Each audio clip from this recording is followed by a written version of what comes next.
मित्रो नमस्कार. महापॉवर टेक या यूट्यूब चॅनलमध्ये आपलं सर्वांचं स्वागत आहे. मित्रो हो, विद्युत मंडळातील रजेच्या बाबतीत मी आधीही एक व्हिडिओ बनवला होता. त्याला जवळपास 20,000 व्ह्यूज आहेत. तरी पण रजेच्या बाबतीत कम्युटेड लिव्हच्या बाबतीत बऱ्याच जणांना प्रॉब्लेम आहे. तर हे इथं सांगण्याचा प्रयत्न करत आहे.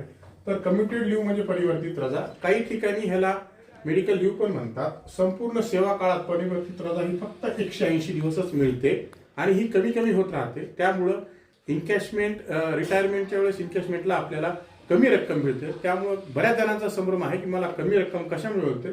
तर ही रजा घेतल्यामुळे आपल्याला कमी रक्कम मिळते आणि ही रजा कधीही वाढत नाही.